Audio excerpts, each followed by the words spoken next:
मेरी उम्र 26 साल है और मैं गुड़गांव की रहने वाली हूँ।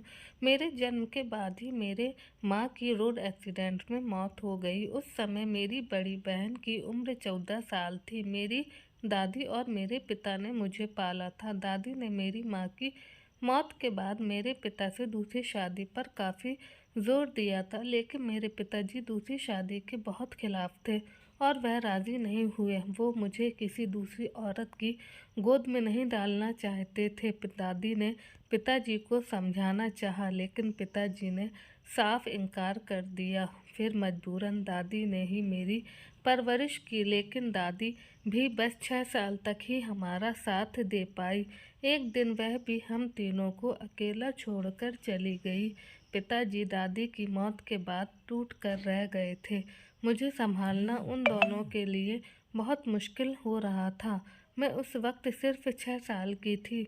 दीदी भी उस समय कॉलेज पढ़ने के लिए जाया करती और पिताजी भी नौकरी पर जाते। मेरे पिताजी की बहुत अच्छी सरकारी नौकरी थी। ऐसे में उन दोनों में से एक भी मेरी ड्यूटी करने के काबिल नहीं था।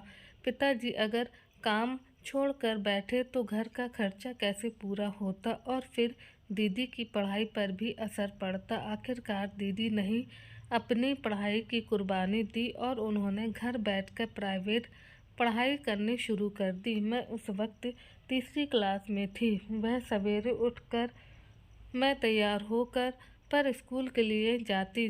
दीदी हम तीनों के लिए नाश्ता बनाती और तैयार करके मुझे स्कूल छोड़कर आती और फिर घर के सारे कामकाज खुद करती थी। दीदी मेरे आने तक दोपहर का खाना भी तैयार करके रख देती और फिर मुझे स्कूल से खुद वापस लेकर आती। मेरी दीदी मेरी हर छोटी मोटी ख्वाहिशों और ज़रूरतों को पूरा खुद करती थी। इसी तरीके से हमारी ज़िंदगी कट रही थी कि कुछ साल बाद मेरे पिताजी ने दीदी को शादी करने के लिए कहना शुरू कर दिया, लेकिन दीदी शादी से हमेशा की तरह इनकार करती थी कि उन्हें मेरी पढ़ाई की काफ़ी चिंता रहती थी। दीदी हमेशा पढ़ाई का बहाना लगा देती, उसे और पढ़ना है और कुछ काबिल बनना है, इसलिए वह शादी नहीं करेगी। एक दिन मैं स्कूल से आकर सो गई और सोकर उठी तो दोपहर के 2 बज रहे थे, लेकिन अचानक ही मेरी नज़र दीदी पर पड़ी, जो आईने के सामने खड़ी होकर खुद को तैयार कर रही थी। मैं उठकर दीदी के पीछे जाकर खड़ी हो गई।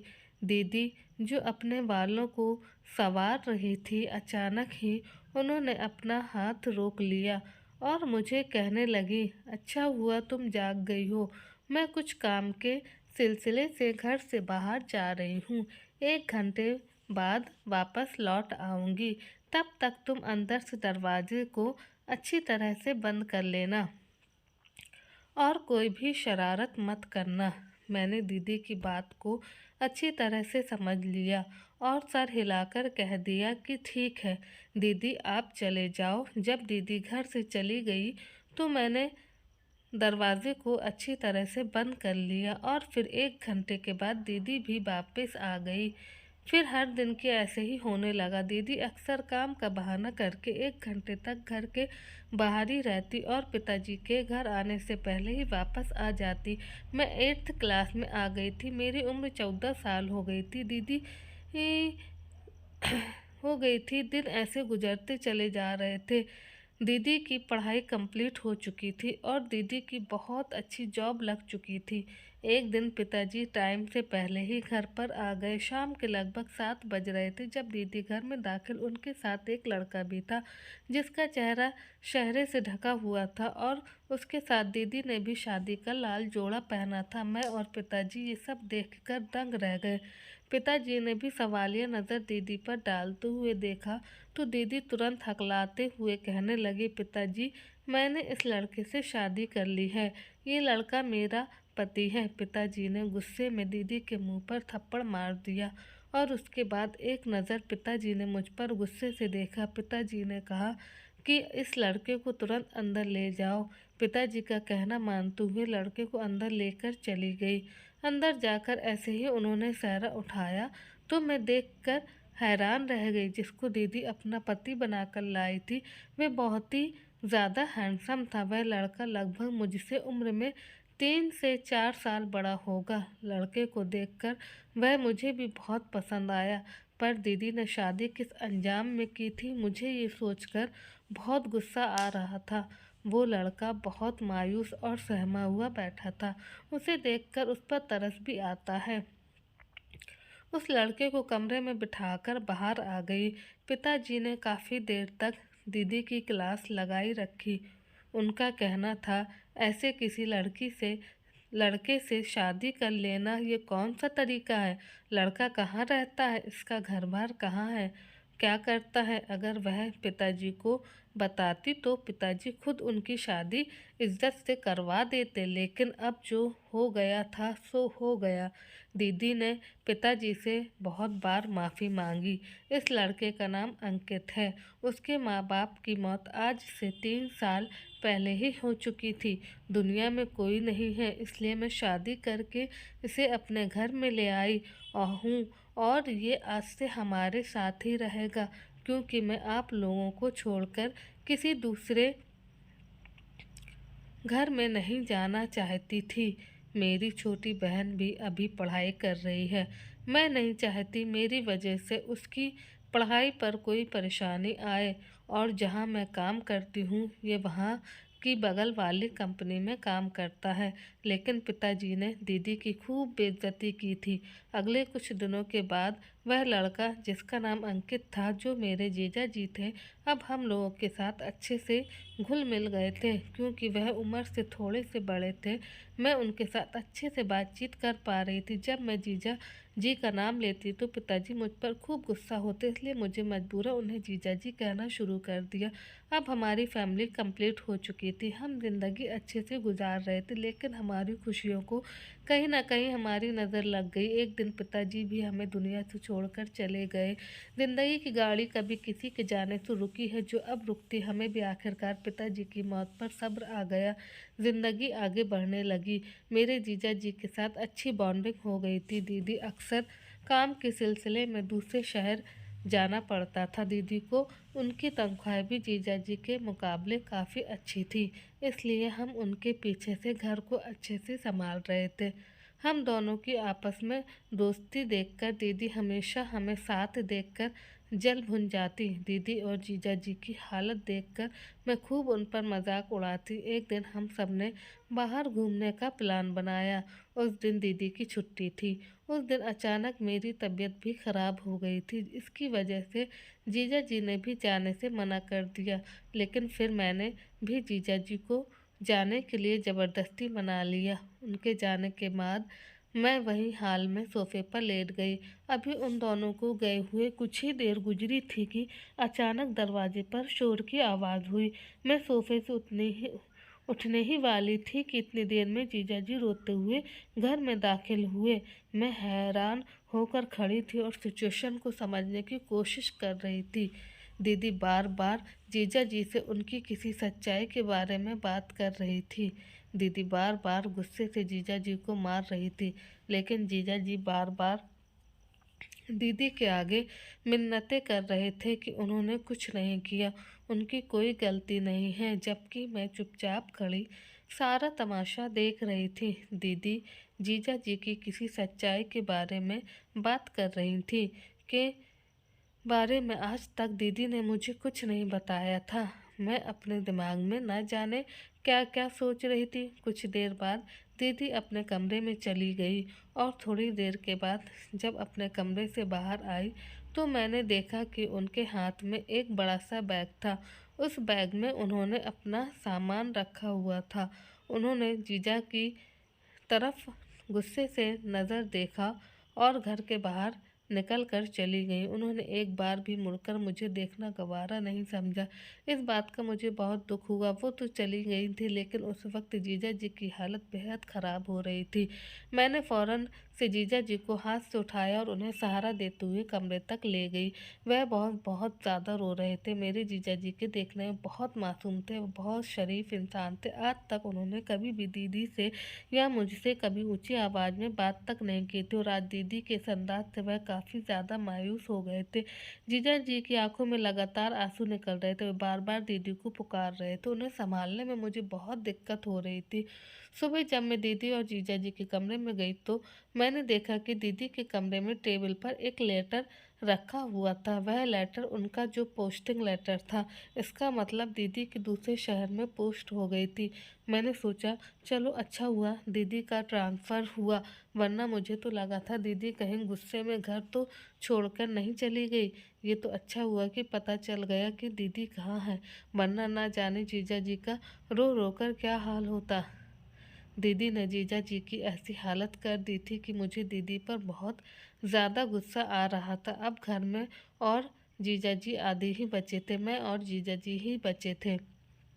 हम दोनों एक दूसरे का सहारा थे। जीजा जी दीदी को बहुत याद करते।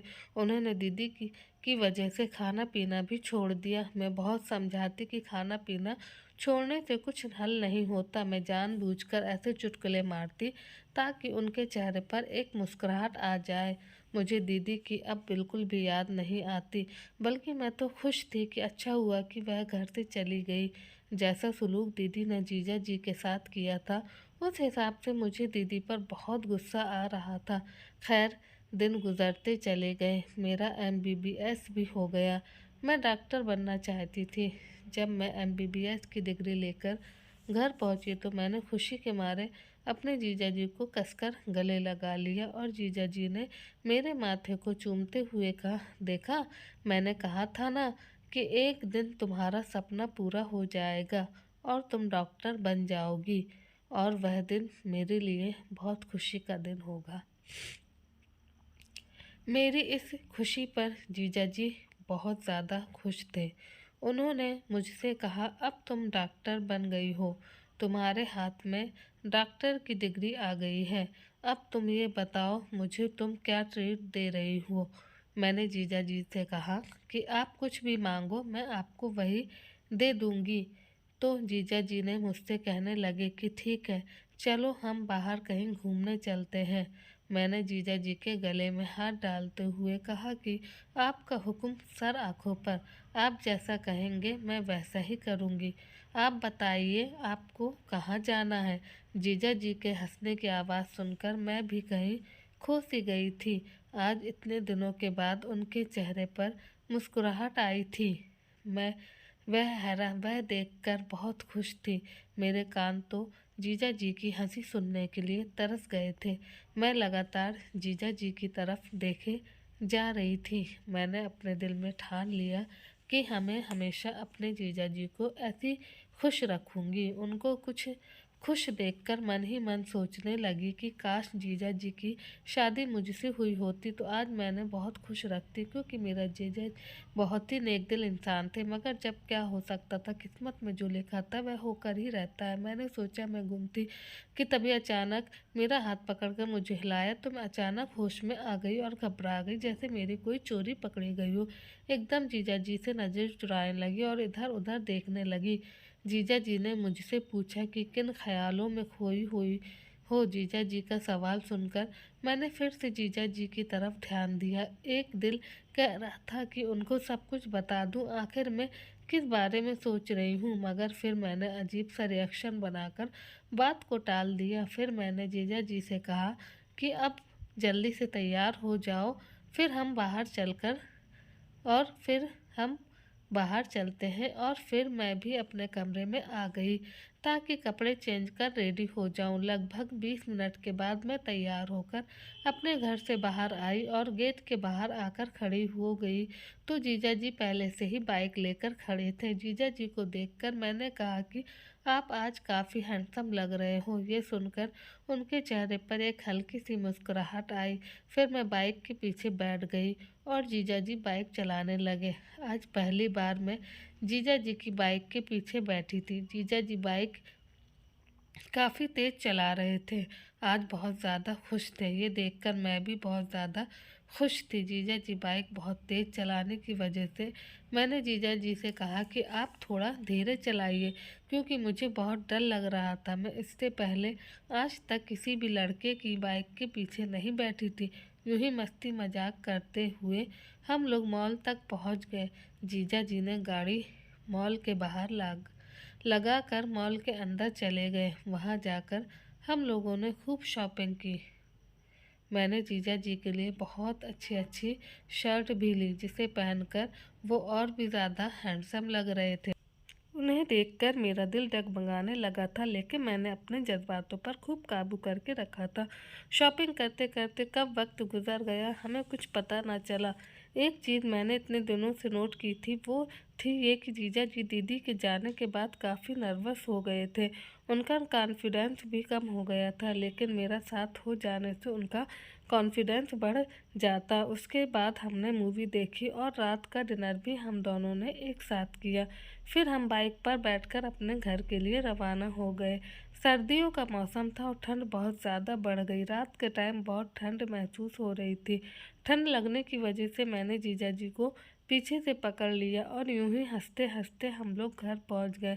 लेकिन जब हम घर के मोहल्ले में पहुंचे तभी दूर से लोग हमें देखने लगे और तरह तरह की बातें करने लगे। जब हम घर के दरवाजे पर खड़े हुए तो लोगों की भीड़ इकट्ठी हो गई। जीजा जी फिर से नर्वस होने लगे। उन्हें फिर डर लगने लगा। लोग तरह तरह की बातें करने लगे, मगर मैंने जीजा जी का हाथ बहुत मजबूती के साथ पकड़ा हुआ था। जब जीजा जी का हाथ पकड़कर मैं घर के अंदर दाखिल हो रही थी, पीछे से मैंने एक औरत की आवाज़ सुनी। वह कह रही थी, हे भगवान, ये क्या बेशर्मी में मचाई हुई है लोगों ने। शुक्र है हमने आज इन लोगों को अपनी आंखों से रंग रेलियां मनाते हुए देख लिया, वरना हमें तो पता न चलता ये जीजा और साली का क्या खेल चल रहा है। इनको तो अपने रिश्ते का भी लिहाज नहीं है कि दूसरी औरत भी बोल पड़ी और कहने लगी, अरे बहन, इसमें इस लड़की का कोई कसूर नहीं है। इस बेचारी ने तो बिन माँ के अपनी ज़िंदगी गुजार रखी है, आखिर इसमें इतनी समझ कहाँ से आएगी। अरे ये तो इस घटिया आदमी को सोचना चाहिए था ना, जिसने पहले अपनी इसकी भोली भाली दीदी को फुसलाकर जिससे शादी कर ली, उसके बाद घर में दाखिल हो गया और ये अपनी साली पर भी डोरे डाल रहा है। इसके लक्षण हैं ठीक नहीं है, तभी इसकी पत्नी इसे छोड़कर चली गई। इसके इरादे ही सही नहीं हैं और ये दोनों बहनों को काबू में करना चाहता है। उसके बाद इसे भी यूज़ करके दूसरी औरत के पीछे भागेगा। मैं चाहती तो उनको जवाब दे सकती थी, लेकिन इस वक्त मुझे अपने जीजा जी की काफ़ी चिंता थी। मैं काफ़ी ज़्यादा डरे हुए थे वह काफ़ी ज़्यादा डरे हुए थे, इसलिए मैं चुपचाप उनका हाथ पकड़कर घर के अंदर ले गई और घर के अंदर जाकर दरवाज़ा बंद कर लिया। लेकिन औरतों के चिल्लाने की आवाज़ें आ रही थीं, जो ना जाने क्या क्या बोल रही थीं। ये देखकर मुझे बहुत घबराहट हो रही थी। मुझे कुछ समझ में नहीं आ रहा था कि क्या करूं और क्या नहीं। अगर किसी को सच पता चल जाए तो ना जाने क्या होगा। अभी तो लोग सिर्फ बातें ही कर रहे थे, झूठ मूठ की कहानियां सुना रहे थे, लेकिन ना जाने मैं किस सोच में गुम थी। मुझे तो कुछ समझ भी नहीं आ रहा था। अब मैं यही सोच रही थी कि जाने कल का सूरज मेरे लिए क्या तूफान लाने वाला है। मैं अपने दिमाग में ना जाने कैसी कैसी बातें सोच रही थी। मैं सोच रही थी कि मैंने जीजा जी को अपनी खुश करने की हर तरह से कोशिश की थी, लेकिन आखिर में मोहल्ले वालों ने हमारी खुशियों को नज़र लगा ही दी। ये सब मेरी वजह से हुआ था। इसी वजह से मैंने जीजा जी को खाने में नींद की दवा मिलाकर दे दी ताकि वह शांति से सो सके। मेरे जीजा जी बहुत नेक और अच्छे दिल इंसान थे। वह किसी से आज तक झगड़ा नहीं करते, लेकिन उनमें एक फोबिया था, वो ये कि कोई भी अगर उनके बारे में कुछ बोलता तो वे बहुत ज़्यादा नर्वस हो जाते, डर के मारे कांपने लगते। खाना खाने के बाद जीजा जी बहुत सुकून से सो गए थे। मैं उनके कमरे में उन्हें सोता हुआ देखकर कमरे से बाहर आ गई और अपने कमरे में जाकर सो गई। अगली सुबह मैं थोड़ी लेट से उठी थी। मैंने देखा कि जीजा जी आज काम पर नहीं गए, बल्कि वह किचन में जाकर नाश्ता बना रहे थे। मैं चुपचाप नाश्ता करने के लिए जाकर बैठ गई और जीजा जी से कुछ बात नहीं की।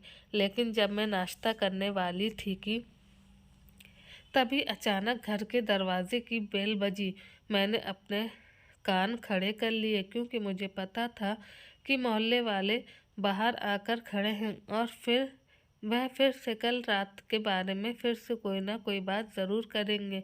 मुझे बहुत डर लग रहा था। जीजा जी ने जाकर दरवाज़ा खोला तो देखा मोहल्ले वाले घर के अंदर दाखिल हो गए और उन औरतों ने घर में घुसते ही कल वाला तमाशा फिर से शुरू कर दिया। जीजा जी ने खुद पर लगे इल्ज़ाम तो चुपचाप सहे, लेकिन जब उन औरतों ने मेरे बारे में गलत बोलना शुरू किया तो जीजा जी ने उन लोगों पर बरस पड़े। मैं हैरानी से जीजा जी की तरफ देखे जा रही थी। वह बड़ी तेजी से उन लोगों को जवाब दे रहे थे और कुछ देर के बाद वो लोग चुपचाप मुंह लटका के घर से बाहर चले गए और जीजा जी ने दरवाज़ा बंद कर लिया। मैं जीजा जी का ये रूप देखकर आज दंग रह गई। उन्होंने सही किया था। उन्होंने लोगों की बोलती बंद करवा दी थी। मैं भी खुशी खुशी नाश्ता करके कमरे में चली गई। तभी जब मैं अपने कमरे से बाहर आई तो मैंने देखा कि जीजा जी के हाथ में मेरा मोबाइल था।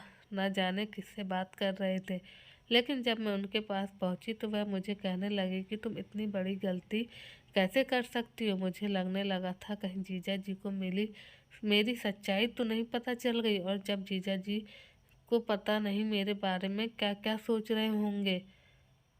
अब मैं झूठ बोल नहीं सकती थी। अब मेरे पास एक ही रास्ता बचा था, वह भी सच बोलने का। इससे पहले कि मैं कुछ बोलती, दरवाजे की फिर से बेल बजी और फिर से कोई घर पर आया। न जाने कौन आया था जिसे जीजाजी तुरंत दरवाज़ा खोलने के लिए चले गए और मेरा मोबाइल सोफे पर फेंक दिया। मैंने तुरंत अपना मोबाइल पकड़ लिया। इससे पहले उन्हें मेरे दूसरे राज के बारे में पता चले, मैंने एक लंबी चैन की सांस ली और सोच रही थी कि अच्छा हुआ दरवाजे पर कोई आया है। तभी अचानक जीजा जी के चिल्लाने की आवाज़ आने लगी। मैं भागकर दरवाजे की तरफ गई। दरवाजे पर जो था उसे देखकर मैं अचानक ही शॉक्ड हो गई। मुझे अपनी आंखों पर यकीन नहीं आ रहा था। मेरे सामने मेरी बड़ी बहन खड़ी थी, जिसे देखकर मैं तुरंत उसके गले लगकर फूट फूट कर रोने लगी। दीदी को लेकर मैं घर के अंदर दाखिल हुई और फिर कुछ देर बाद मैं अपने दोस्त का बहाना करके घर से बाहर चली गई ताकि वो लोग अकेले में बैठकर सारी बातें कर सके और पिछले सारे गिले शिकवे मिटाकर अपनी ज़िंदगी की नई शुरुआत कर सके। वैसे भी मैं दीदी की अमानत दीदी को सौंप चुकी थी। मैं अब आप लोगों को जीजा जी के ज़िंदगी के बारे में बताती हूँ कि दरअसल मेरे जीजा जी एक बार में वेटर का काम करते थे। वह बचपन से ऐसे नहीं थे, लेकिन शायद ऐसा होना उनकी किस्मत में लिखा था। वह अनाथ थे। उन्होंने जब होश संभाला तो दर दर की ठोकरें खाते हुए पाया। जब वह 5 साल के हुए तो किसी फैमिली ने उन्हें अडॉप्ट कर लिया और वह उस फैमिली के साथ रहते थे। आखिर उनको माँ बाप का प्यार मिल गया। वह फैमिली के साथ उनके घर चले गए। शुरू के काफ़ी साल अच्छे गुजरे। जिस परिवार ने उन्हें अपनाया था वह काफ़ी अच्छा और अमीर परिवार था। उन लोगों ने जीजाजी को सड़क से उठाया और अपना नाम दिया। लेकिन जैसे जीजाजी जवान हुए तो काफ़ी सारे लोग थे जो उनकी खूबसूरती से जलते थे, क्योंकि जीजाजी बहुत ही हैंडसम थे और बचपन से भी बहुत ज़्यादा मासूम थे। जो परिवार उन्हें अपने साथ ले गया था वह जॉइंट फैमिली परिवार था। वहाँ पर उनके स्टेप फादर के भाई के बेटे भी थे, जबकि उन लड़कों में कोई भी इतना हैंडसम नहीं था। इसलिए जब उन लड़कों का रिश्ता आता तो उन लड़कों की बजाय जीजा जी को पसंद करके चले जाते थे। एक दिन लड़कों की माँ जीजा जी को बहाने से अपने साथ बाहर ले गई और उन्होंने बीच रास्ते से ही जीजा जी को रुमाल पर नशीली दवा मिलाकर बेहोश कर दिया। उसके बाद जीजा जी को कुछ याद नहीं रहा। जब उनकी आंख खुली तो ये देखकर उनके पैरों तले ज़मीन निकल गई कि वह एक बार पर पहुंच चुके थे। वो औरत अपने बेटों का बदला लेना चाहती थी और उसने घर वालों को बहाना बना दिया कि तुम्हारा बेटा कहीं मिल नहीं रहा।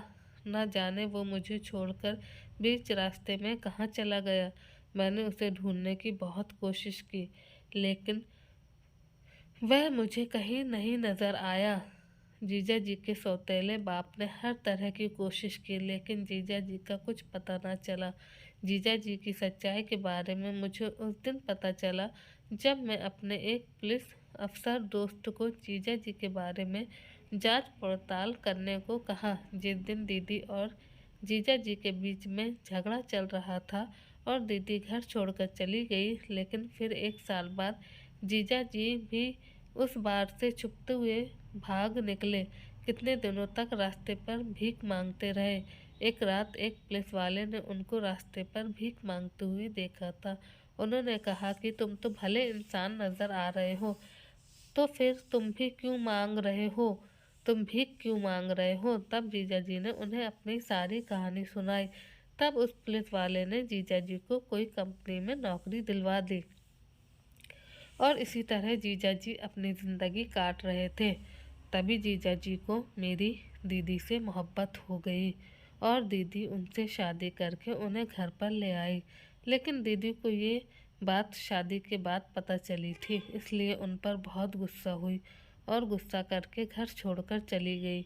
लेकिन दीदी के जाने के बाद जीजा जी ने हमेशा फ़ोन पर उन्हें बहुत समझाने की कोशिश की, लेकिन दीदी जीजा जी की कोई बात पर विश्वास नहीं करती। दीदी के जाने के बाद जीजा जी बहुत ज़्यादा डिप्रेशन में रहने लगे। डॉक्टर ने मुझे बताया कि वह कभी भी अपनी असल ज़िंदगी की तरफ ध्यान नहीं दे पाएंगे। इसी वजह से मैं हमेशा उन्हें खुश रखने की कोशिश करती, उनसे हंसी मजाक करती। दीदी को ये समझ में नहीं आ रहा था कि इसमें जीजा जी की कोई गलती नहीं थी। ऐसे दिन गुजरते रहे कि तभी अचानक जीजा जी को रास्ते पर वही पुलिस अफसर मिला। उन्होंने फिर से अपनी कहानी सुनाई। उस अफसर ने दीदी से बात की और उन्हें पूरी तरीके से अच्छे से समझाया। इसी वजह से दीदी अब वापस घर आ गई, लेकिन मेरी मेहनत और कोशिश पर जीजा जी ठीक होने लगे। जीजा जी का ट्रीटमेंट मैंने अपने हिसाब से शुरू कर दिया था। मैं उनका हमेशा ख्याल रखती थी, जिसे सब लोगों ने गलत समझा था। लोग मुझ पर और जीजा जी पर न जाने किस किस तरह के इल्ज़ाम लगा रहे थे। दीदी पूरे 2 साल बाद घर वापस आई थी। ये सोच सोच कर मेरी आंखों में आंसू आ गए। अब तो मेरे रिश्ते फिर से मिल गए थे और मैं खुलकर उनके साथ जीना चाहती थी। लेकिन अब ऐसा मेरे साथ मुमकिन नहीं था, क्योंकि मुझे ट्रेनिंग के लिए शहर से दूर जाना था। इसलिए मैंने अपने कमरे में जाकर अपनी पैकिंग शुरू कर दी। जीजा जी को आज ये बात पता चल गई थी, जिसके बारे में मैंने जीजा जी को नहीं बताया था। मैं जीजा जी को अकेला छोड़कर नहीं जाना चाहती थी। इसी वजह से मैंने अपनी ट्रेनिंग को कैंसिल करवा दिया और जीजा जी को फ़ोन पर ये बात मेरी एक सहेली के ज़रिए पता चल गई। मेरी यही सच्चाई थी, जिसके बारे में मैं जीजा जी को मोबाइल के ज़रिए पता चल गया था कि मैंने ट्रेनिंग पर जाने से मना कर दिया।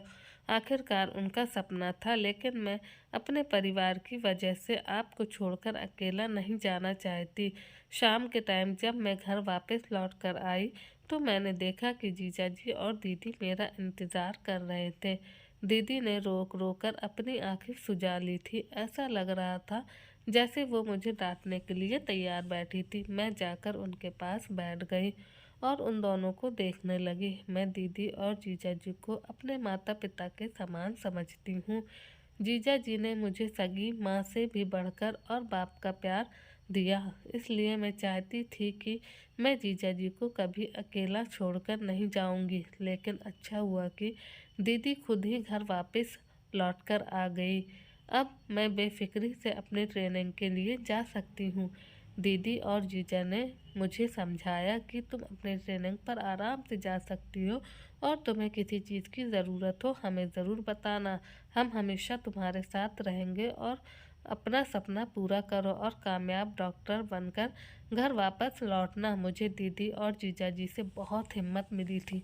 मैं बहुत खुश थी। उन्होंने आपस में बात करके अपने गिले शिकवे मिटा लिए थे।